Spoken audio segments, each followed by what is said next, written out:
Noches, soy Marco Antonio Estrada Romero, del primero de acá, en la materia de química. Hoy le voy a hablar sobre el mecanismo de corrosión y sus importancias económicas. El concepto de mecanismo de corrosión es el fenómeno que consiste en el proceso de deterioro de materiales metálicos mediante reacciones químicas y electroquímicas, debido a que estos materiales buscan alcanzar un estado menor potencial energético. Es decir, que la corrosión es un término que se utiliza para describir el proceso de deterioro de materiales metálicos. Pueden ser incluyendo tanto metales puros como alineaciones de estos. A nivel económico, la corrosión tiene muchas repercusiones, como de seguridad y de conservación, por lo que su estudio y mitigación es de suma importancia. En este documento se facilita información acerca de algunos tipos de corrosión que se pueden observar comúnmente. Es decir que la mayoría de procesos de corrosión involucran reacciones de reducción o oxidación, le podríamos decir, donde para que se desarrollen estos procesos es necesaria la existencia de tres constituyentes, unos electrodos, creo que también un electrolito y una conexión eléctrica entre los electrodos. Y claramente hay algunos tipos de métodos para el control de la corrosión y la protección de materiales ante este fenómeno. Algunas características de la corrosión es que pues claramente es una reacción química.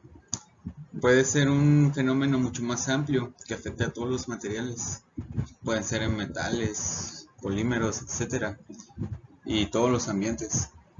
Es un campo de las ciencias de materiales que invoca a la vez nociones de química y física, fisioquímica tal vez.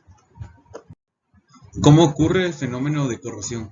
Para el caso del fierro y del acero, que son los materiales de construcción más comunes, el proceso de corrosión se considera la formación de pequeñas pilas galvánicas en toda la superficie expuesta, presentándose un flujo de electrones de las zonas anódicas, donde se disuelve el fierro, hacia las zonas catódicas, donde se desprende hidrógeno o se forman iones hidroxilo.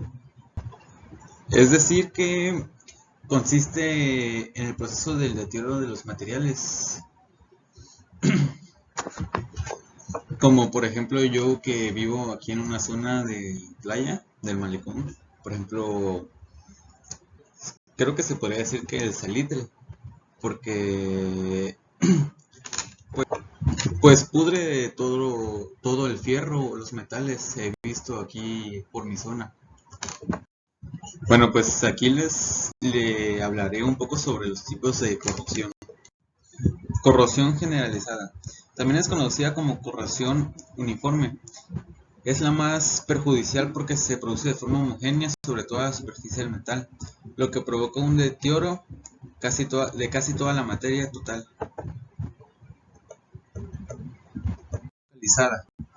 Es menos difícil de detectar porque se presenta en puntos específicos del material según las condiciones del entorno e incluso de la geometría de la pieza.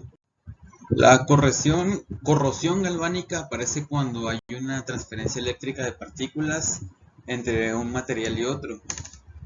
Cuando dos o más tipos de metales entran en contacto en presencia de un electrolito, se forma una celda galvánica debido a que los metales cuentan con diferentes potenciales de reducción.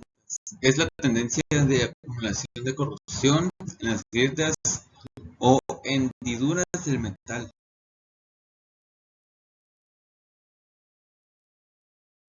Corrosión atmosférica. Es el efecto de los agentes corrosivos presentes en la atmósfera, tales como el oxígeno, el dióxido de carbono, el vapor de agua y compuestos de azufre y cloro. La importancia de la corrosión en la vida económica es que llega a alcanzar un 3 a 4% 4% del Producto Interior Bruto. Por tanto, la corrosión supone un reto que debe afrontarse si pretende una transición hacia modelos tecnológicos más eficientes y sostenibles.